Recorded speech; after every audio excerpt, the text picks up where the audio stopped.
pasteur Abraham Isilola. Nous nous mettons debout et acclamons le Seigneur pour sa venue. Acclamons le Seigneur pour sa venue.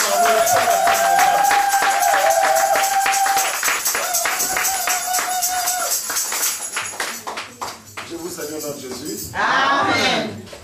Je suis dans la joie d'être parmi vous. Amen. Comme le pasteur Bakou vient de le dire, il y a eu incompréhension à tel point que quand je parlais avec le pasteur Bakou, il y avait un autre pasteur qui m'avait invité en Suisse italienne. Donc, j'ai voyagé, j'étais à Kinshasa et le pasteur Bakou a fixé cette date et l'autre pasteur a fixé la même date. Comme j'étais à Kinshasa, je ne savais pas quoi faire. Quand je suis rentré, j'ai trouvé que c'était la même date. Et les deux ont déjà acheté le billet. J'avais sur moi les deux billets. Et j'ai réfléchi. Et j'ai demandé au Saint-Esprit où est-ce que je dois aller. Donc, comme je vous parle là, il y a un trou, il y a un vide. Mais le Saint-Esprit est celui qui comble le vide. Amen. La Bible nous dit que la terre était informe et vide. Et l'Esprit de Dieu se mouvait. Ma prière est que ce ne soit pas une occasion de chute pour lui. Et je sais que je suis venu pour quelqu'un. Amen. Ah, je vais voir cette personne-là. À cause du nombre de personnes. Je suis venu à cause du Saint-Esprit. Je suis venu pour une personne. Il y a une personne qui sera bénie. Pendant ces 3 jours, il y a une personne qui ne sera plus la même. Pendant ces 3 jours, il y a quelqu'un qui va finir cette année avec le soir. Pendant ce séminaire, il y aura une personne qui va dire vraiment, Dieu existe. Venir à l'église, hein, c'est bien. Mais il y a des gens qui ont servi Dieu, mais qui ne connaissaient pas Dieu. Amen. Hein? Mais je te dis ceci, toi tu vas connaître ce Dieu-là. Tu vas connaître le Dieu que tu sers. Si tu es parmi ces gens-là, acclame pour Jésus. Au nom de Jésus, on a passé le temps. Pour aujourd'hui, on va introduire le message et nous allons continuer demain. Mais aujourd'hui déjà, on va prier. Amen. Je m'appelle le pasteur Abraham, mais je m'appelais auparavant Albert. Le nom d'Abraham, je l'ai eu dans le Seigneur.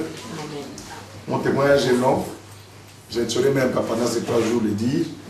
Mais je vais essayer un tout petit peu aujourd'hui, un tout petit peu demain et un tout petit peu les dimanches. Bon, avant d'introduire, je voulais vous dire que je vous aime. Amen. Et il y a des gens qui disent, même le président français a dit que l'homme africain n'est pas encore mûr. Le président Sarkozy a dit cela. Pour entrer dans l'histoire, mais nous devons entrer dans l'histoire. Amen. Hein? Amen. Et pour entrer dans l'histoire, on doit faire des recherches. On doit beaucoup lire. On doit faire des recherches et se découvrir. Même dans la vie chrétienne, pour avoir des victoires, il faut se découvrir. Aujourd'hui, je vais introduire sur l'identité ou sur l'héritage. Qui connaît encore les thèmes de notre séminaire? Amen. Hein? Amen. Est-ce que nous régnons vraiment? Amen. Non. Est-ce que nous régnons vraiment? Moi, je ne règne pas encore. Alors, c'est pour ça que je me bats pour régner. Parce que ce que tu as dit, je ne le vis pas encore. Je ne le vis pas encore. Je dois vivre cela. Amen. Et je suis en train de me battre pour régner. Amen. Hein? Amen. Régner, ce n'est pas facile. Parce que depuis les jardins d'Éden, on nous a arraché cette règne. On nous a volé par le diable. Et jusqu'à aujourd'hui, l'homme cherche à tout prix à récupérer ce que l'ennemi a volé. Amen. Hein? Amen. Jésus est venu pour cela. Et il a arraché la bénédiction. Et il nous a donné. Je vous ai donné le pouvoir de marcher sur les serpents, sur les scorpions et sur toute puissance de l'ennemi. Et rien ne pourra vous nuire. Mais nous sommes en train de vivre des moments très difficiles. Il y a la stérilité dans l'église. Il y a la pauvreté dans l'église. Il y a l'échec dans l'église. Il y a les maladies dans l'église. Il y a la mort dans l'église. Il y a le chômage dans l'église. Il y a des choses que nous ne vivons pas. Alors, moi je suis venu annoncer ces dieux-là qui nous a donné les armes, qui nous a donné les capacités pour régner. Mais pourquoi nous ne régnons pas? Parce que l'ennemi a sémé des choses dans nos vies qui nous empêchent de régner. Amen. Hein? Amen. Alors, Quand on m'a dit que je devais venir ici, à la dernière minute, j'ai cherché des histoires que j'avais. J'ai trouvé ces livres. C'est un livre puissant. La condamnation et la réclamation. La condamnation et la réclamation. Ça, c'est un livre d'un ami, apôtre Adjognon, qui est togolais, que Dieu utilise aussi puissamment dans le ministère de délivrance. Il a écrit un livre, comment on peut réclamer quelqu'un. Tu peux être apôtre, bishop, archibishop. Tu fais tomber les gens, tu délivres les gens. Mais un jour, le diable va te réclamer. Amen. Amen. Le diable a réclamé David. David est tombé dans l'impudicité. Le diable a réclamé Moïse. Moïse n'a pas pu entrer dans la terre promise. Et même après sa mort, le diable est allé réclamer son corps. Vous le connaissez? Oui. C'est dans la Bible. Oui. Donc, on peut réclamer tout le monde. Amen. Amen. C'est un livre puissant. Et quand il est venu chez moi, il a fait un séminaire, il m'a laissé des livres. Je lui ai dit, laisse-moi des livres. Partout où j'irai, j'aimerais que d'autres personnes puissent les lire pour leur délivrance. Amen. Amen. Hein? Je ne sais pas, je suis un missionnaire, je voyage beaucoup. Si vous aimez vraiment Jésus, s'aimer dans l'œuvre de Dieu. Amen. Hein? Amen. Que je ne puisse pas rentrer avec ces livres. J'ai amené ça pour vous. Amen. Amen. Hein? Si tu ne veux pas lire, donne une autre personne. Vous allez voir que cette personne-là viendra te dire merci. Amen. Hein? Amen. Ça n'a pas de prix. Amen. Hein? Amen.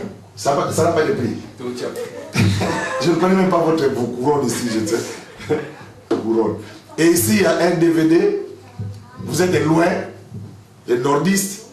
Je me suis dit, nous sommes là, nous avons encore... Moi, j'habite la Belgique, c'est presque le centre de tous les Africains, surtout les Congolais. Et j'ai participé pour la promotion de ces CD, DVD plutôt. Il y a un jeune homme qui s'appelle Ike Baali. Je ne sais pas si vous le connaissez, il chante pour Jésus. Il est en Allemagne. Oui, en Allemagne. Donc, il a fait un concert à Bruxelles. C'est très bien pour se défouler, regarder.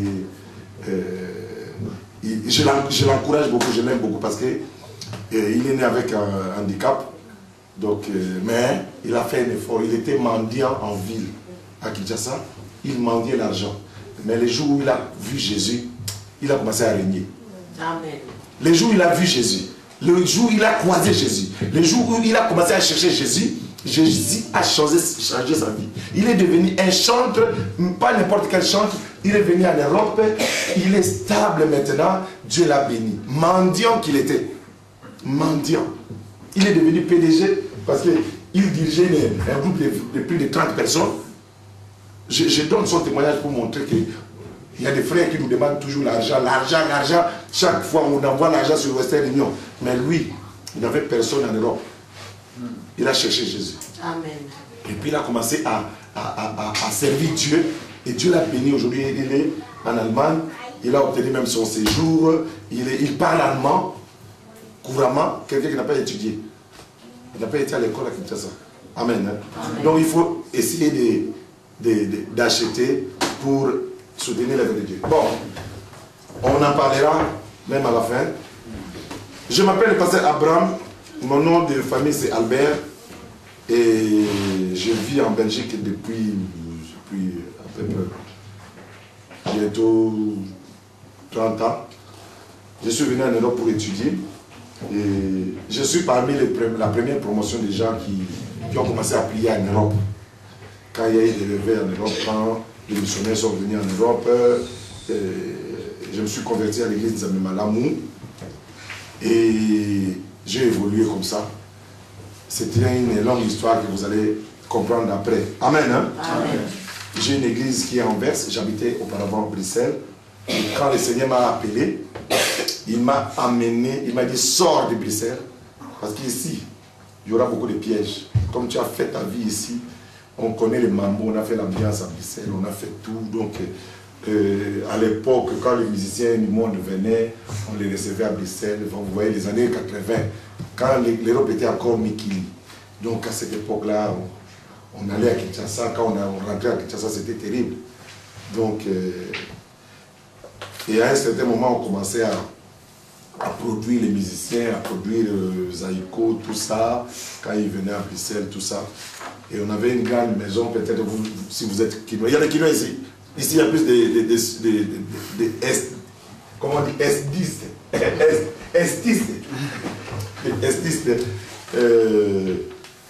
Donc, on avait une maison à Kinshasa qui s'appelait la maison Loder Production. Une maison qui produisait des musiciens qui faisaient la promotion aussi, le marketing aussi. Donc, j'étais le représentant de cette maison en Europe. Donc, on était dans le milieu des musiciens, on faisait jouer Zaïko, tout ça.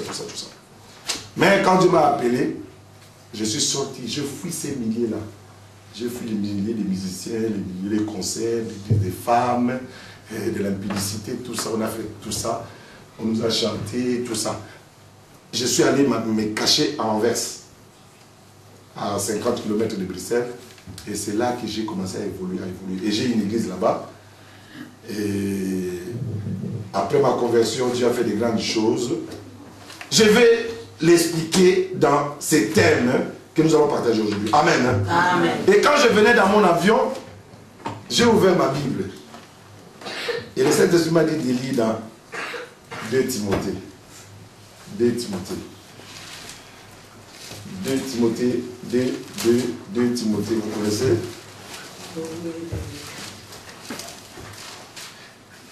2 Timothée.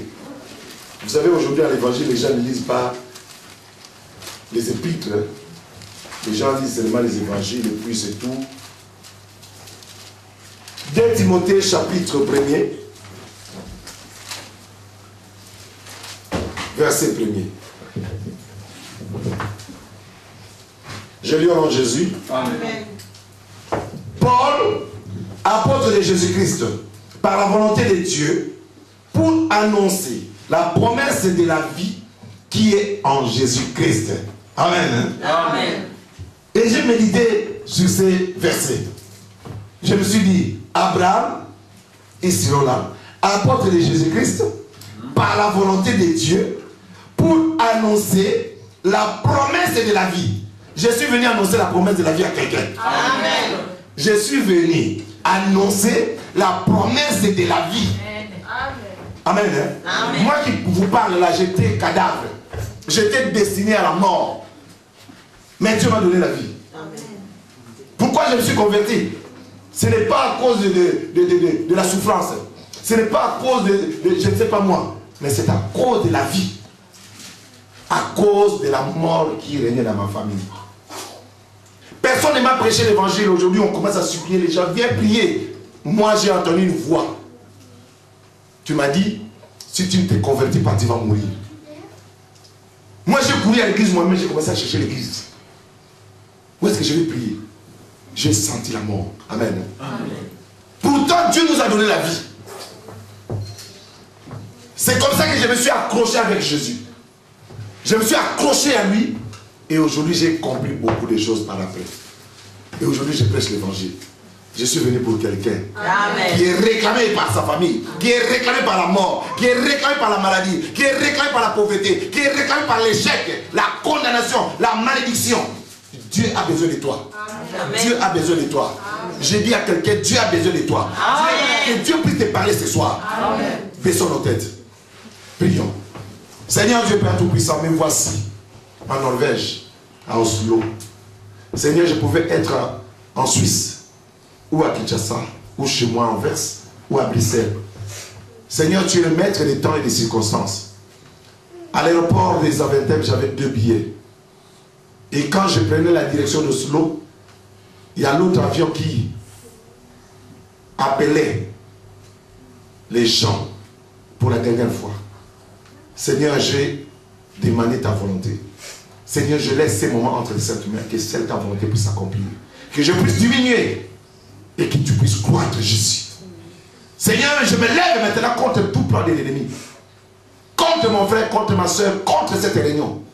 Tout esprit de division de pensée, d'incrédulité, des doutes, tout esprit, oh mon Dieu, mon roi, de vol de messages, de distractions, soit paralysé maintenant. Tout esprit de sorcellerie soit anéanti dans le nom puissant de Jésus-Christ. Je les déloge, je les refoule dans les abîmes au nom puissant de Jésus. Que le sang précieux de l'agneau nous couvre corps et esprit et que nous soyons invisibles contre les flèches enflammées de l'ennemi au nom puissant de Jésus-Christ.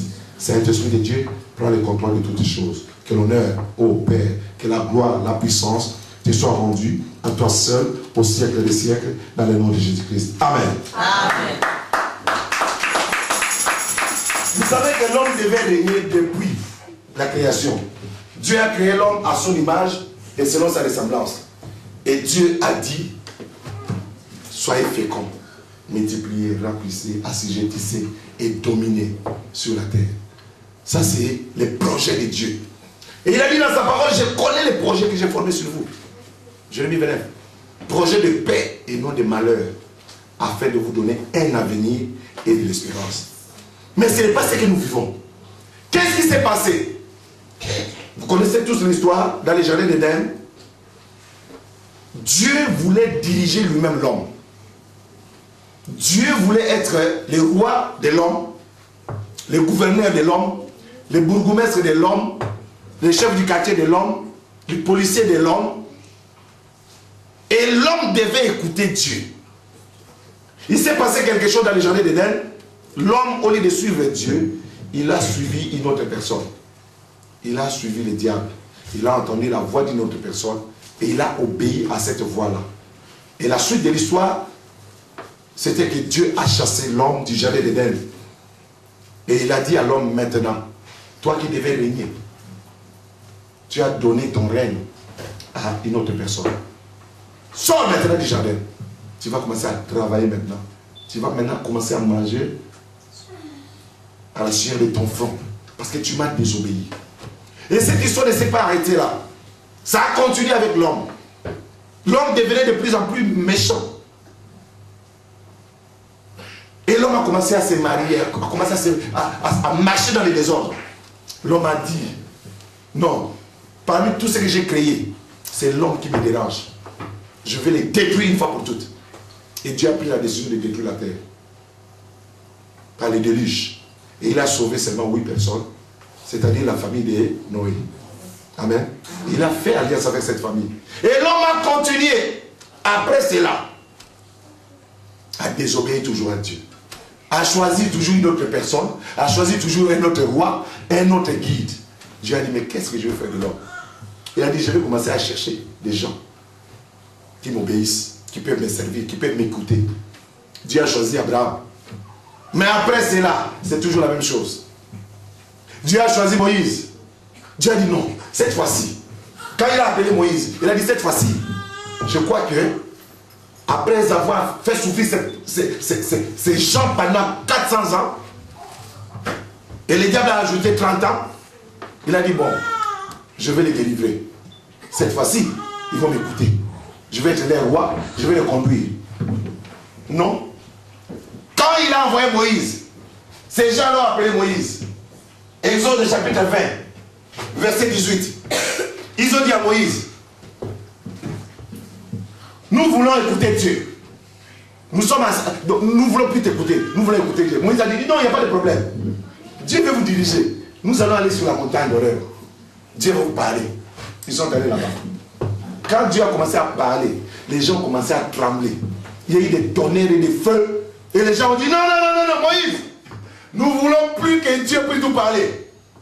Toi, vas-y. Tout ce que Dieu te dira, viens nous le dire. Nous ne voulons plus que Dieu puisse nous parler.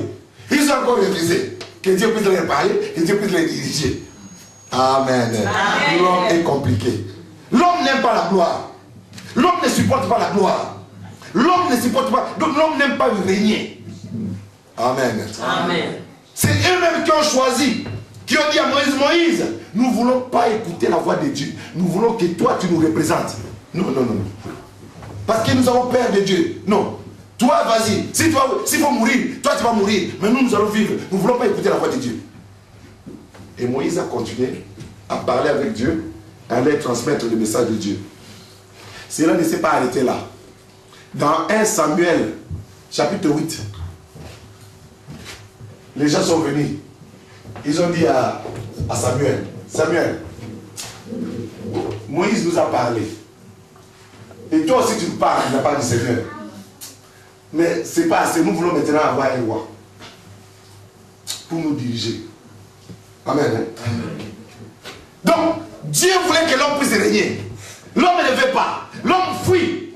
L'homme commence à se réguler. L'homme dit non. Samuel, nous voulons mener un roi, comme tous les autres pays. Nous ne voulons plus que Dieu puisse nous diriger, ni les prophètes, ni toi. Nous voulons maintenant un roi. Ah. Et Samuel a parlé à Dieu. Dieu a dit, ce peuple ne te rejette pas. Ce peuple me rejette, moi, Dieu. Bon, maintenant, comme ils veulent un roi, je vais leur choisir un roi. Mais, ils doivent savoir, ce roi-là aura un droit. Et quelles sont les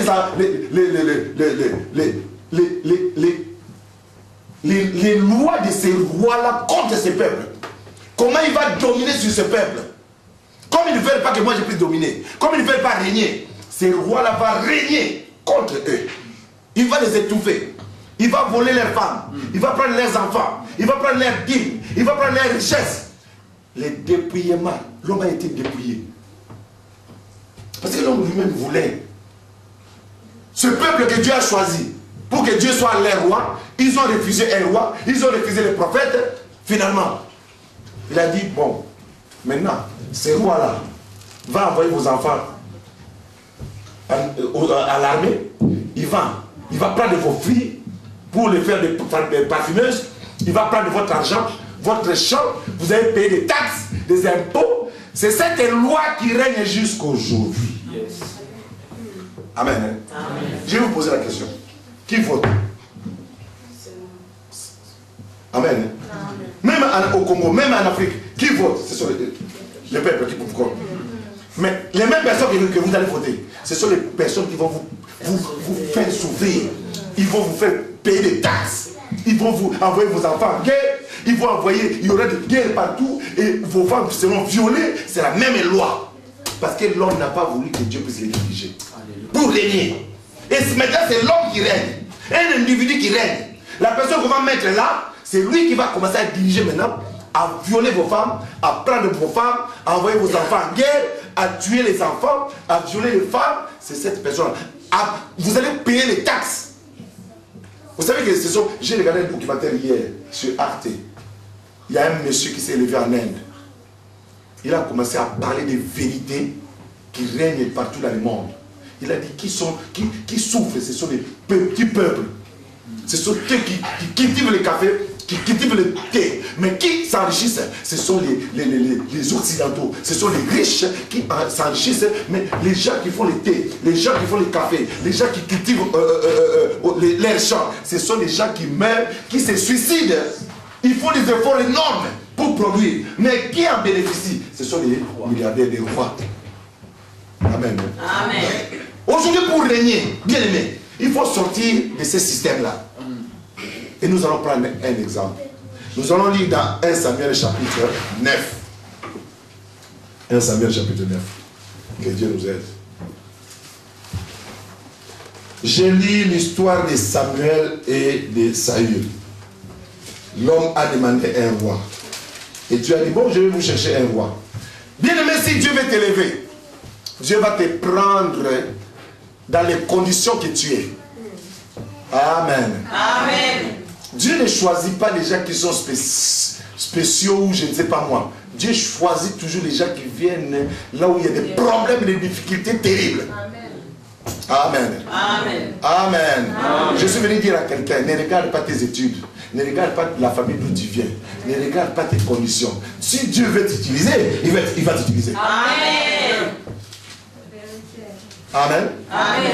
J'ai lu au nom de Jésus-Christ 1 Samuel chapitre 9, verset 1 à 3. Il y avait un homme de Benjamin, nommé Kis, fils d'Abiel, fils de Zeror, fils de Bekorat, fils d'Apiak, fils d'un Benjamite. C'était un homme fort et vaillant. Il avait un fils du nom de Saül, jeune et beau, plus beau qu'aucun des enfants d'Israël, et les dépassant tous de la tête. Les années de Kis, père de Saül, s'égarèrent. Et Kis dit à Saül, son fils, prends avec toi l'un des serviteurs, lève-toi, va, et cherche les ânesses. Amen. Amen. Est-ce qu'il y a quelqu'un qui veut régner ici? Amen. Je vais te dire une chose, Dieu t'a déjà choisi depuis longtemps pour régner. Amen. Dieu a choisi quelqu'un. Mais il a dit, mais cette personne, je l'ai choisie. Mais comment les faire sortir du système de sa famille, de son environnement? Dieu prépare une situation. Et la Bible nous raconte cette histoire pour nous montrer que Saül, qui est le premier roi d'Israël, que Dieu avait choisi, venait d'une famille élargie. Et la Bible nous cite le nom de son père, Kis, le nom de son grand-père, de son arrière-grand-père, de son arrière-arrière-grand-père, de son arrière-arrière-arrière-grand-père. Je parle à quelqu'un. Amen. Je parle à quelqu'un. Amen. Pourquoi Dieu, il appelle quelqu'un et il parle de son père, de son grand-père, de son arrière-grand-père, de son arrière-arrière-grand-père et de son arrière-arrière-arrière-arrière-grand-père? Pourquoi? Ça veut dire ceci. Saül, quand il fut appelé, il avait un bagage. Il avait un bagage. Dis bagage. Bagage. Ces bagages-là, c'est sa famille, c'est sa lignée, c'est un héritage. Quand dans la Bible, vous voyez, on cite les noms même des gens. Vous savez, dans la Bible, il y a d'autres personnes qu'on n'a jamais cité les noms. C'est comme la femme de Potiphar. La femme de Potiphar, on ne connaît pas son nom. La femme de Potiphar seulement. Parce que la Bible ne voulait pas qu'on puisse connaître son nom, parce que ce n'est pas nécessaire. C'est une prostituée. Amen. Mais il y a des gens où on a cité leurs noms. Donc Dieu voulait qu'on puisse connaître les noms de cette personne-là. Quand on cite les noms des gens comme ça, ça veut dire que ça nous parle de l'origine, ou des liens, ou l'héritage de Saül. Amen. Et on nous dit qu'il vient de la famille des Benjamites. Amen. Bien aimé, s'il faut régner, si tu veux régner, tu dois connaître tes origines. Je parle à quelqu'un. Moi, je suis venu parler à quelqu'un. Tu dois connaître tes origines. Tu dois connaître les bagages que tu as. Chacun de nous vient d'une famille.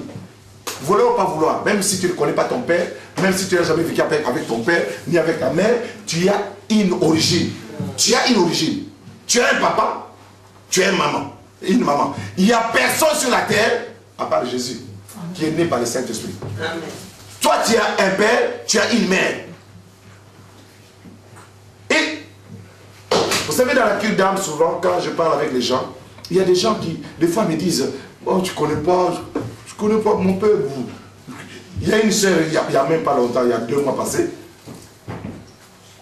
il y a un couple qui est venu pour le mariage. Dieu m'a fait grâce, vraiment, je bénis beaucoup de mariages depuis que je suis pasteur. Et j'ai demandé à cette soeur-là, le nom de ton père c'est qui?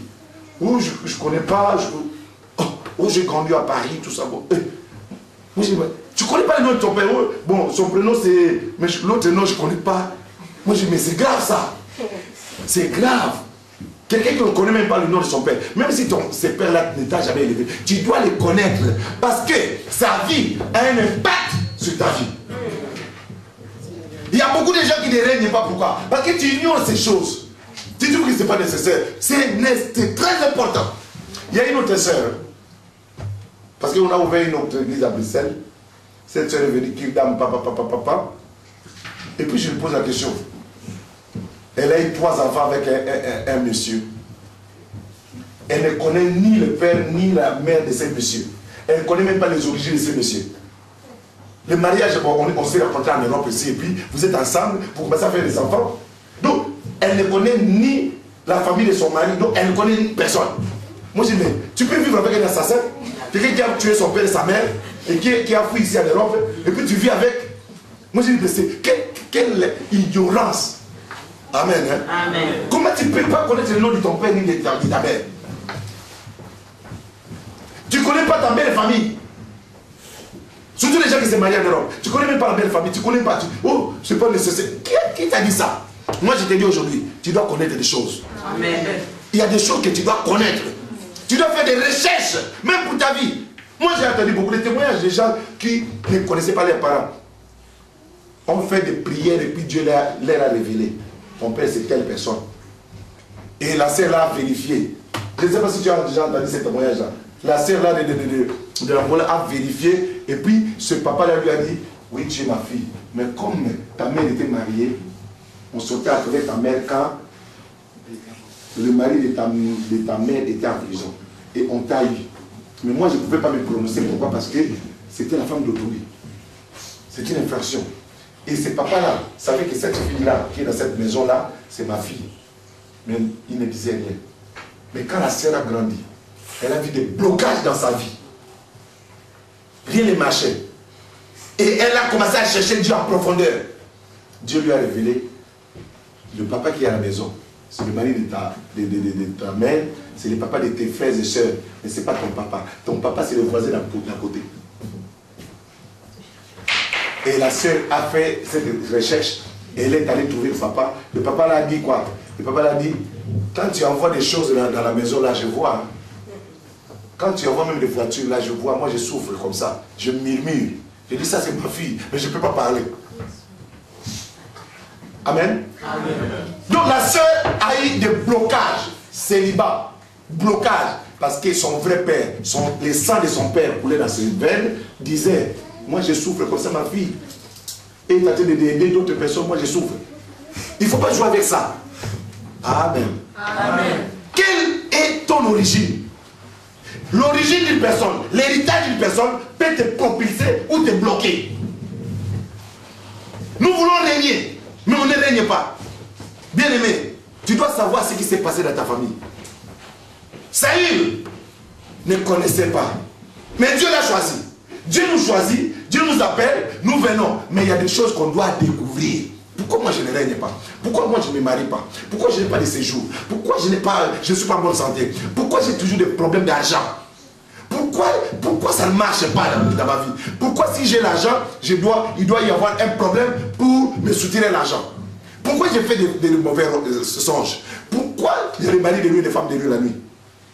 Pourquoi je vois les maris de nuit? Si je vous pose la question, est-ce que tu as un mari de nuit? Est-ce que tu as une femme de nuit? Tu vas me dire non. Moi, je vais te dire ceci. Tu en as. Tu en as. Comme tu ne savais pas, ou tu ignorais cela, tu prenais ça à la légère, on va en parler même demain. Hein? On va en parler. Tu en as. Le jour où tu vas entrer en profondeur, tu vas trouver quelque chose qui n'est pas normal. Alors, Saïd vient d'une famille où il y a un bagage spirituel. Chaque personne a un bagage spirituel. Tu es né quelque part, tu viens de quelque part, tu as un papa, tu as une maman, tu as un grand-papa, et puis il y a des générations qui ont vécu avant toi et qui ont un bagage chargé. C'est ça qui nous empêche à régner. Et quand Dieu a appelé Saül, Dieu a indiqué ces choses. Il est fils de tel, fils de tel, fils de tel, fils de tel, fils de tel. Il vient de la famille des Benjamites. Tu peux nier ton pays. Tu peux nier comme moi, Congolais. Ah, ce pays-là, qu'on puisse vendre ce pays-là, qu'on puisse me donner le papa. Tu es Congolais, tu vas rester Congolais. Même si tu mets au monde des enfants ici, ils ont les sangs de ces ancêtres-là. Ça va parler un jour, ça va te réclamer un jour. Amen. Hein? Amen. Mais moi, je suis venu pour une personne qui va briser ces liens-là, qui va régner, qui va régner cette année. Amen. Et l'année prochaine, tu vas entrer avec gloire. Amen. Si c'est toi, acclame pour Jésus. Bien-aimé, Dieu a préparé une situation pour te faire sortir. La Bible nous dit que le père de Saül était un homme fort. Un homme fort. Vous connaissez quand Jésus a parlé d'un homme fort. On ne peut pas entrer dans une maison d'un homme fort, piller sa maison sans pour autant lier. Il était un homme fort. Dans sa maison, personne ne sortait. Dieu a dit, comment je vais prendre ces petits-là pour les faire régner? Il a dit, je vais provoquer une situation. Les ânesses étaient perdues. Il y a un ange qui est venu la nuit pour ouvrir la porte, la crèche, et les ânesses se sont sortis. Parti. Et le papa de Saül s'est réveillé le matin. Oh, où sont les ânesses? Il a dit, bon, moi j'ai dit dans notre sorcellerie, personne ne peut sortir de cette maison. Personne ne peut sortir. Mais maintenant, je n'ai pas le choix. Il faut que mes ânesses se retrouvent. On puisse retrouver mes ânesses. Il appelle Saul. Saül, Saül, viens. Moi, je n'aime pas que les gens puissent sortir. Mais toi, on a perdu une richesse. C'était la richesse de la famille. Comme toi, tu es là, tu vas aller chercher cela. Mais, il envoie Saül avec un serviteur pour les contrôler, pour les surveiller. Amen. Amen. Donc, personne ne sort de cette maison. Personne ne peut dessus. Personne ne peut étudier. Saül était là seulement. Mais Dieu a vu Saül. Il a dit, celui-là, il sera mon serviteur. Il sera roi. Je l'ai choisi. Mais comment je vais le faire sortir de cette maison de sorcellerie? Il a provoqué une situation. Bien aimé, beaucoup d'entre nous sont des Saül. Ce sont les gens qui sont venus même en Europe ici pour chercher les ânesses de la famille. Pour chercher les ânesses qui étaient perdues. Pour chercher la richesse de la famille qui était perdue. Pour chercher l'argent de la famille qui était perdu. Bien aimé, moi, je suis venu en Europe en 85 pour chercher les ânesses de la famille. J'ai perdu mon père.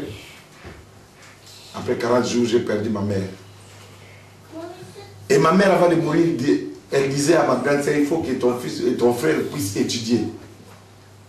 Puissent aller à l'université, puissent aller en Europe. Et quand ma mère est morte, ma grande sœur a dit, bon, il faut que tu puisses aller chercher les ânesses en Europe. On a perdu les richesses. Il faut aller chercher les ânesses. Elle m'a payé les billets. Et je suis venu en Belgique pour étudier. Amen. Amen. Moi, je ne sais pas comment toi tu es venu ici. Mais moi, j'étais venu pour chercher les ânesses. Ça veut dire pour chercher la richesse de la famille.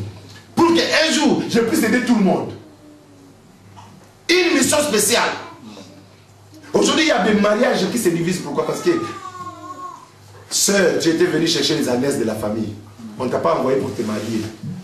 Et toi, tu t'es marié. C'est pour ça que tu as des problèmes. Ton mari n'arrive pas à garder l'argent. Parce que toi, tu étais destiné à venir. Il y a une sœur qui m'a appelé hier. On est quand? Nous sommes vendredi. Vendredi. Oui, hier. Oh, pasteur, ma mère m'a dit qu'il faut que je puisse acheter une parcelle. J'ai dit, acheter une parcelle comment? Quand ta mère te dit, tu dois m'acheter une parcelle. Une personne qui touche dans les 1000 et quelques euros, s'achète une parcelle à Lingwala, une parcelle qui coûte dans les... Non, c'est déjà dans les 70 000 $. Hein? Je ne sais pas moi, ça c'est envoyer son enfant pour aller voler ou faire quoi? Faire la prostitution. Et j'ai enseigné cet enseignement lundi, mardi, dimanche, lundi, mardi, mercredi. Moi j'ai dit, mais ça c'est le résultat de ce que je viens de parler. Il y a des gens qui sont là pour chercher les ânesses de la famille. Tu te poses des questions, mais pourquoi ma vie tourne en rond? Pourquoi? Parce que toi, tu étais destiné à aller chercher les ânesses. Pas pour toi-même. Les ânesses appartenaient aux parents de Saül. Ce n'était pas les ânesses de Saül. Il était comme un serviteur dans la maison de son père. Amen. Amen. Toi, tu étais venu en Europe pour faire quoi? Il y a beaucoup de gens qui étaient venus. Bon, moi, je dois aller en Europe. Je connais une personne. Hein. Ils ont vendu la parcelle familiale pour l'envoyer en Europe. Ça, c'est quelqu'un qu'on envoie pour chercher les ânesses. Avec un surveillant. Avec un garde du corps. Spirituel, hein. Je parle de choses spirituelles. Saül avait un serviteur qui était derrière lui. La Bible me dit ceci. Ils ont sillonné 5 pays. Lisons le verset 4. Il passa par la montagne d'Éphraïm. 1. Amen. Hein? Amen. Et traversa le pays de Shalisha. 2. Pays de Shalisha. Sans les trouver. Il passait par le pays de Shalim. 3e pays. Et elle n'y était pas. Il parcourut le pays de Benjamin. Amen. Hein? Amen. Amen. Amen. J'ai déjà cité combien? 4. Il passa par la montagne d'Éphraïm, le pays de Shalisha, le pays de Shalim et le pays de Benjamin. Verset 5. 4, hein, ils étaient arrivés dans les pays des Juifs. 5 pays à chercher les annettes. Je connais quelqu'un. On a vendu la parcelle familiale pour l'envoyer en Europe. Il a atterri il a commencé par Luanda, Angola. Angola, pas Portugal. Portugal, ça ne marche pas. Espagne, ça ne marche pas. France, ça ne marche pas. Belgique, ça ne marche pas. Allemagne, ça ne marche pas. Belgique, ça ne marche pas. Suisse, ça ne marche pas. Belgique, ça ne marche pas. Hollande, ça ne marche pas. Belgique, ça ne marche pas. On devait prier pour lui. On est dit frère. Ça, c'est quelqu'un qui cherche les ânesses. Tu cherches. Donc, la famille t'a envoyé. Mission spéciale. Avec malédiction, bien aimé. Ces frères-là, et restés en Hollande pendant 14 ans. Les enfants parlent. Les enfants m'ont oublié. Les enfants parlaient néerlandais couramment. On l'a chassé à la dernière minute. Il devait devenir fou. Elle est venue à la maison, à l'église. On a prié pour lui. On lui a dit, maintenant, tu vas partir en France. Au moment où je parle maintenant, quand il est parti, après la prière, après la délivrance, il est allé en France. Il a demandé l'asile. On lui a donné le séjour. Et puis la Hollande l'appelle maintenant. Oh non, les séjours sont en Hollande. Il a maintenant 2 têtes. Amen. Hein? Amen. Vous savez bien aimé, la malédiction existait. Qui est telle personne? Comment elle peut régner? Elle régner comment? Parce que toute la malédiction de la famille était sur elle. Il fallait la délivrance pour qu'il puisse avoir les séjours. Et puis, double. Maintenant, l'onction double. Hein? Amen. Hein? Amen. Everything, hein? Double. Donc, double onction. Donc, il ne savait même pas. Mais qu'est-ce que je vais faire? Prendre les séjours de la Hollande ou de la France. Il a les deux à la fois. Je ne sais même pas qu'est-ce qu'il a fait de l'autre. Amen. Hein? Amen. Bien aimé. Saül a tourné à rond. 5 pays à la recherche des ânesses de la famille. Mais Dieu avait un plan. Maintenant, Saül prend la résolution de rentrer. Il dit à son serviteur, nous allons rentrer parce qu'on n'a pas trouvé les ânesses. Vous savez ce que les serviteurs leur ont dit? Non, on ne peut pas rentrer. Il faut continuer. Il y a un féticheur là-bas. Lui, il dit tout. Si vous lui amenez quelque chose, il va vous dire ce que vous avez perdu. Nous allons aller le voir. Vous savez, lui voulait rentrer à la maison. Mais la mission que les serviteurs ont reçue, c'est qu'ils puissent retrouver les brebis. Moi, j'ai vu des sœurs. La Belgique, c'est le centre de la prostitution. Hein, en Europe, c'est là où les sœurs qui sont venues de Kinshasa ont fait la prostitution, les vitrines. J'ai reçu beaucoup de sœurs des vitrines qui sont venues à l'église. Mais ce sont des esclaves. Moi, quand j'ai fait la kirdam, pour les sœurs hein, ou les frères, si tu me dis, oh non, tu commences à avoir honte, oh non, moi je vais te dire, j'ai entendu des choses impossibles. Vous n'avez jamais fait l'impudicité, ça c'est rien. Une femme qui a fait l'impudicité, la vitrine pendant 20 ans. Amen. Hein? Amen. Vitrine pendant 20 ans. Donc, elle ne connaît pas le nombre des hommes qui se sortaient avec elle.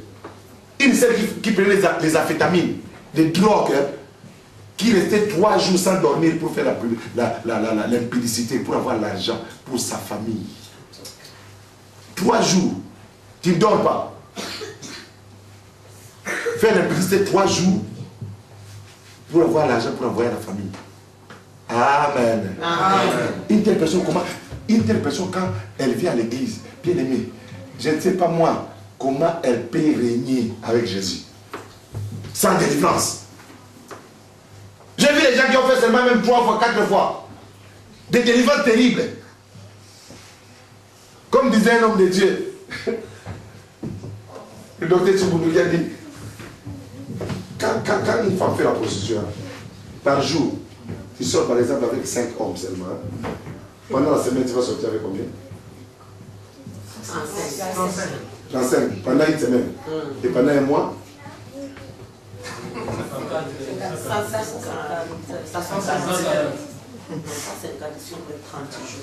30 jours, disons 30 jours, c'est combien? 150, hein? Par mois seulement. Et par an? 1000 et quelques, hein? 1000 et quelques par an. Et pendant 20 ans. Bon, toi tu t'es marié avec une telle femme, hein? Et puis, alléluia, amen, amen. Et puis, c'est fini. Appelle, je fais l'équitation. Je suis rentré les 4, les 5. Amen. Il y a une sœur qui a témoigné. Elle cherche la délivrance depuis 20 ans. 20 ans de prière, 20 ans de prière, 20 ans de prière. Bien aimé, pour régner avec Jésus, hein, si tu ne connais pas d'autre chose, tu vas fuir, tu vas ingérer les pasteurs à Bakouk ici, et puis tu vas tourner à rond, même si tu vas dans une autre église, tu vas tourner à rond jusqu'à la venue de Jésus, et puis tu vas en enfer. Cette soeur-là est restée pendant 20 ans à chercher Dieu. Elle ne se marie pas. Problème sur problème, l'âge avance aussi. Vous savez, quelqu'un qui vient dans le Seigneur, par exemple à l'âge de 20 ans, et puis tu fais 20 ans avec le Seigneur, ça fait déjà 40 ans. Bon, je crois que cette soeur est venue dans le Seigneur à l'âge de 20 et quelques. Aujourd'hui, elle doit avoir dans les 50 ans. Donc, si elle est venue à l'âge de 30 ans, donc 20 ans à chercher Dieu. Et qu'est-ce qui s'est passé? Elle a pris vraiment, elle a commencé à pleurer. Elle a dit à Jésus, Jésus délivre-moi, j'en ai marre. Elle a été même missionnaire à aider les autres. Mais elle voyait que sa vie ne s'arrangeait toujours pas. Elle a commencé à pleurer. Elle est entrée en profondeur, à pleurer, à demander. Et puis une fois, les boutons sont sortis de sa figure. Des boutons pointés comme ça. Elle est devenue moche encore. Elle a dit la malédiction. Et puis les boutons. Elle a commencé à pleurer. Personne ne voulait la regarder. Et le bouton. Et puis elle a dit non, je vais prier. Elle est en train de prier. Vous savez ce que Dieu lui a montré? La nuit, elle dort comme ça. Il y a une personne qui est venue lui dire, tu vois le nombre de boutons? C'est le nombre de maris que tu as. Elle a dit, mais quoi? J'ai pas fait de vitrine, j'ai pas fait de la publicité à outrance, mais comme elle insistait, le Seigneur lui a dit, avant que tu sois né, ton grand-père t'avait marié déjà à plusieurs personnes. Tu es la femme de tout le monde. Vous savez, il y a des personnes, hein, tu n'as jamais fait l'impudicité comme ça, mais tu fais l'impudicité la nuit. J'ai parlé de mari de nuit, de femme de nuit ici. J'ai des témoignages, j'en ai beaucoup. Vous dites que non, moi je ne connais pas les hommes, moi je connais seulement 2, 3 seulement, 4, 5. Mais dans le monde des ténèbres, tu en as beaucoup. Donc, le grand-père qui est allé chercher des fétiches a sacrifié ses petits-enfants. Il a dit ceci, la première fille de mon fils, je la livre aux esprits. Et la sœur n'était pas encore née. C'est pour cela que je vous dis que Saül, on a cité le nom de ses grands-pères pour dire que cette personne-là, la décision qu'elle avait prise contre la famille, contre toi avant même que tu sois né, ça va t'attraper et ça va anéantir ton règne. Tu ne vas pas régner à cause d'une personne qui est passée avant toi et qui a déprogrammé ta destinée. Cette soeur est en train de prier, pleurer. Et un jour, Dieu a commencé à les délivrer. Il a vu ces hommes-là sortir de son corps. Et puis après, elle s'est mariée à l'âge de 40 combien, 45 ans. Vous savez ce que le diable fait? Pour que tu puisses pas régner, il te retarde. À cause des liens, il te retarde, il te donne un retard dans la vie. Cette soeur s'est mariée maintenant pour avoir des enfants. Il faut lui demander grâce. Amen. Tu peux être ici, en Norvège. Les diables te retardent. Les jours où tu vas te réveiller comme ça, il y a déjà un grand retard. Amen. Aujourd'hui, c'est ta prendre à laisser. Les serviteurs étaient là. Les serviteurs ont dit à Saül, tu vas rentrer où? Ma mission est que tu puisses aller chercher les ânesses. On va aller voir un homme. On connaît un monsieur, quand il te dit les choses, c'est là, ça s'accomplisse. Mais Saül a dit, on n'a rien. On n'a rien, on n'a pas d'argent pour aller voir l'homme de Dieu. Les serviteurs disent non, j'ai l'argent, on va aller quand même, on va aller. Oh, ce n'est pas celui qui avait l'argent. Il y a d'autres personnes, vous voyez un serviteur qui a l'argent et le fils du patron qui n'a pas l'argent. L'esclave qui a l'argent, mais l'héritier n'a pas d'argent. Vous trouvez ça normal? Donc, Saül, son père a donné l'argent au serviteur, mais il ne lui a pas donné l'argent. C'est le serviteur qui a donné son argent. Il y a des gens qui vivent comme ça. Il y a des gens que ton père a élevé dans la maison. Des cousins, des cousines qui ont réussi dans la vie. Et vous, les enfants de la maison, vous êtes allés les tournoyer. Surtout les gens du Bas-Congo, là, hein, les Bas-Congo, les Banankasi. Donc, vous voyez, votre père a aidé les enfants de sa sœur qui ont reçu, et les enfants de la maison n'ont pas reçu. Amen. Amen. Dans votre maison, vous avez élevé beaucoup de gens. Ces gens-là sont devenus des PDG, ont fait des études, et vous, vous étiez des voyous. Tout le monde est devenu voyou. C'est la sorcellerie. La sorcellerie fait que les enfants de la maison ne sont pas reçus, et que les Banankasi qui viennent du village. Nous aussi, nous avons vécu cela. Les gens qui venaient du village, ils venaient chez nous. Et puis, ils trouvaient du travail, ça en allait. Mais vous les enfants de la maison, vous allez travailler durement pour avoir l'argent. Et quand ils sont allés voir l'homme de Dieu. Amen. Amen.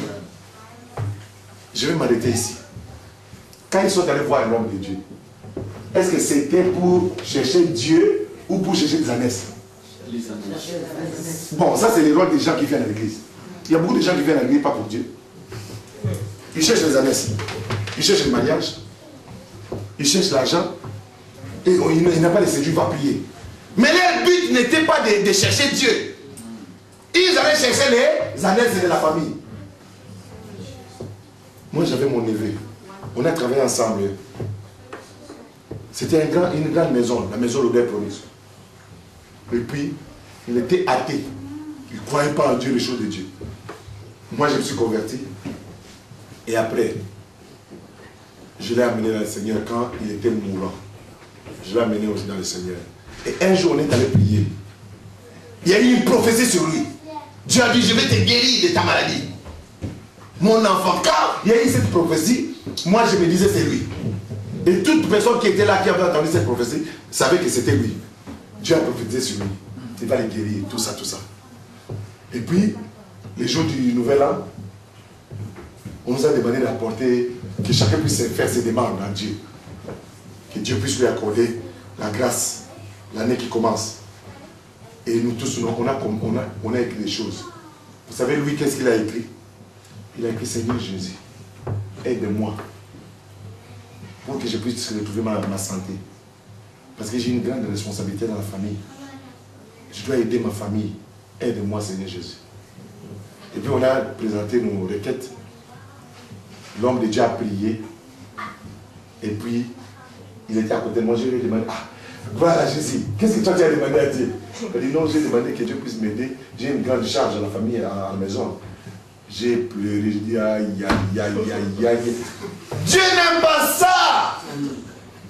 Dieu ne peut pas t'aider pour que tu puisses aller aider tous ces impuniques qui sont dans ta maison. Des cousines qui accouchent chaque année, les enfants de Mondogo. Vous savez, il y a des gens qui sont là seulement pour faire les enfants. Moi, je les appelle les Mondogo, les Portos. Donc, les Joe là qui sont dans les quartiers, les fumeurs de chambre, Mondogo. Hein? Il est là seulement. Donc, il peut sentir 5 filles dans le quartier. Il ne fait rien. On se demande même comment les filles l'aiment. Et il engrosse les jeunes filles, et puis il est là. Donc, il t'engrosse, tu vas prendre soin de toi-même, de ton enfant, tout. Donc, mon neveu là, il avait beaucoup d'argent. Et dans sa maison, il y avait des tantes et des cousines qui venaient du village, qui venaient là, avec des cousines qui étaient grosses là, qui mettaient les enfants, lui prenaient en charge. Et puis, il demande à Dieu de les guérir pour aller aider ces gens-là. Je vais vous dire une chose.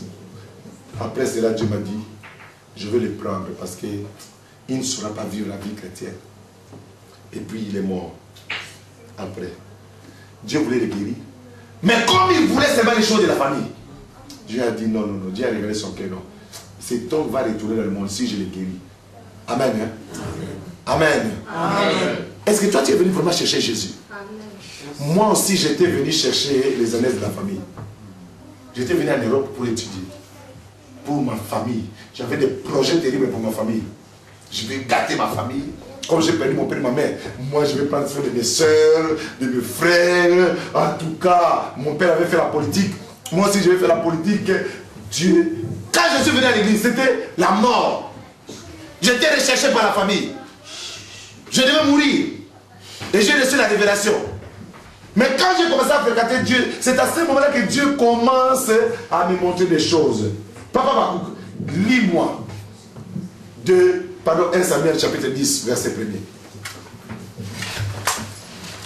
Je m'arrête là. Nous lisons 1 Samuel chapitre 10. Tu dois croiser l'onction. Tu dois croiser Dieu. Et Dieu va t'amener maintenant dans son héritage pour régner. Amen. Pour régner, il faut entrer maintenant dans l'héritage de Dieu. Parce que depuis là, depuis que tu pries, tu cherches les annexes de ta famille. Il faut que Dieu puisse te oindre et qu'il puisse te donner maintenant la richesse, la vraie richesse, pour que tu puisses régner. C'est l'héritage de Dieu, de son royaume. Amen. Parce que qui a hérité de beaucoup de choses? Demain nous allons voir ce qu'il a hérité.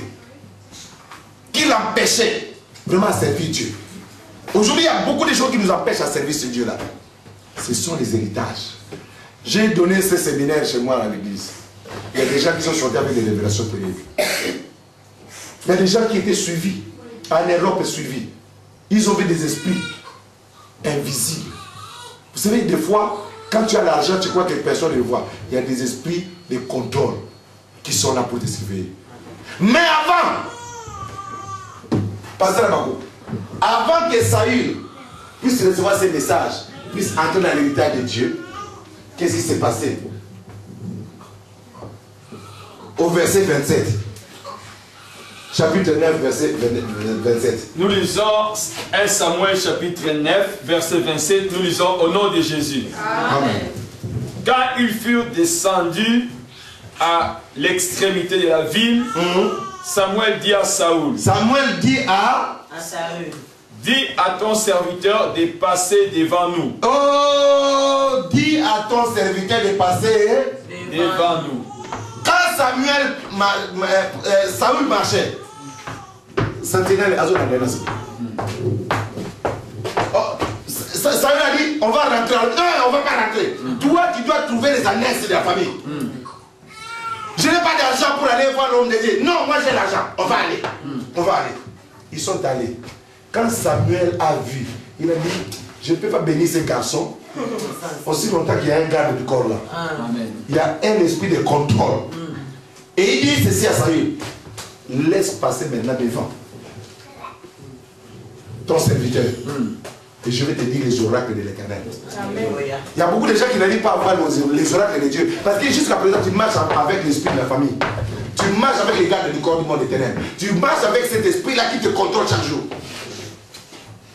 La prière d'aujourd'hui, nous allons renoncer à tout héritage que nous avons hérité. Demain, je vais vous parler de d'autres héritages. Tu as un héritage du nom que tu portes. Ça peut te bloquer. Le nom que toi tu as là. Et tu l'as hérité de quelqu'un. Il y a quelqu'un qui avait ce nom-là, même le prénom que tu portes là. Il y a quelqu'un. Et cet esprit peut s'incarner en toi. À cause seulement de ce nom qu'on t'avait donné. Qu'est-ce que toi tu as hérité? Parce que Dieu veut t'amener dans un autre héritage. Dans l'héritage de Dieu. Mais il voit en toi un autre héritage. Saül ne savait pas qu'il était poursuivi. Il croyait que c'était un garde du corps normal. Non, c'était ce garde du corps-là contrôlait sa vie. Et Samuel a commencé la délivrance. Samuel a dit, Samuel n'a pas chassé cet esprit-là. Samuel a dit à Saül, dis à ton serviteur de passer devant. Moi je te dis ce soir, dis à cet esprit-là de passer devant toi. Amen. Quand quelqu'un passe devant toi, quand quelqu'un est derrière toi, il te voit tout ce que tu fais, il te contrôle, il voit tous tes mouvements, tout ce que tu fais. Mais quand quelqu'un vient devant toi, il te perd. Parce qu'il voit maintenant devant, toi tu es derrière lui. N'est-ce pas, je mens? Amen. Je mens? Non. Amen. Amen. Et Samuel a délivré Saül, il a dit première chose, il faut que ces gardes du corps passent devant. Comme ça, toi tu vas commencer à les surveiller. Au lieu que lui te surveille, toi tu vas les surveiller. Et après, il a mis l'onction. Il a prophétisé, il a dit maintenant, comme tu commences à te séparer de l'esprit de contrôle, entre maintenant dans ton règne, dans l'héritage de Dieu. Amen. Amen. Amen. Amen. La délivrance est très capitale dans la vie d'un chrétien. Il y a d'autres choses que tu ne pourras jamais avoir si l'esprit de contrôle te contrôle. Est-ce que tu as prié avec moi? Amen. Tu veux prier avec moi? Amen. Tu as compris ce que je dis? Amen. Tu as un esprit de famille qui te contrôle. Même pas des familles, même des quartiers où tu as grandi. Même des gens qui sont sortis avec toi, des filles qui sont sorties avec toi, des garçons qui sont sortis avec toi, qui te contrôlent. Il y a une sœur, elle est sortie avec un homme, et puis un jour elle n'avait plus besoin de cet homme. Cet homme-là lui a dit, tu vas t'en au bal. On va voir si tu vas te marier. Amen. Hein? Amen. Donc même si tu vas aux États-Unis, en Australie, cet esprit-là te contrôle. Cet esprit-là va commencer à chasser tout homme qui s'approchera de toi. Les maris de nuit et les femmes de nuit, ce sont des esprits que d'autres personnes ont hérité. Tu as hérité un mariage sacré. Il y a une tribu chez nous au Congo, hein, les Bayanzi. Donc, étant Yanzi, un enfant qui est né d'office, tu as le Kituri. Tu as un mari de nuit. Tu as un mari qu'on a choisi pour toi déjà. Amen. Amen. Une telle personne, s'il ne passe pas par la délivrance, ça va être, même si tu te maries, qu'est-ce qui va arriver? Tu sais qu'est-ce qui va arriver? L'impuissance sexuelle, dégoût sexuel, stérilité, pauvreté, blocage d'incompréhension. Donc tu auras un mariage compliqué. Tu vas haïr même le mariage. Tu vas dire, mais pourquoi je me suis marié? S'il y a des disputes toujours à la maison. Il y a un pasteur que je t'ai montré là. Hein? Je viens d'une conférence des pasteurs. J'aimerais que le pasteur Amakou prochainement puisse venir aussi avec moi. Il y a un pasteur de Maniema, de Kindu, qui a témoigné. Il avait des femmes de nuit. Et il était stérile. Tout le monde savait dans l'église que notre pasteur ne peut pas mettre au monde. Quelle humiliation. Il était humilié. Il était le président de tous les pasteurs de Maniema. Avec des titres, hein. Mais quand il marchait, tout le monde...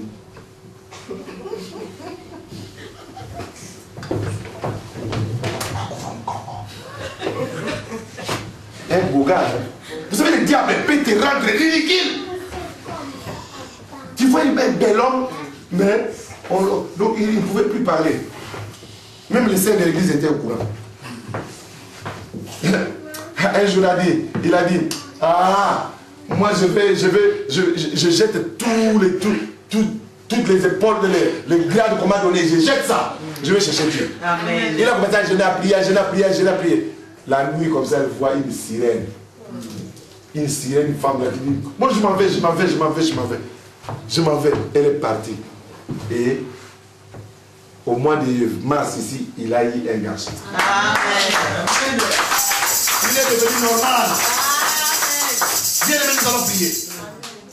Tout ce que toi tu as hérité de ton père, de ta mère, de ta famille, tu vas refuser ces choses-là parce que Dieu t'appelle à régner. Amen. Et la famille, où les liens de la famille t'amènent à devenir chef coutumier.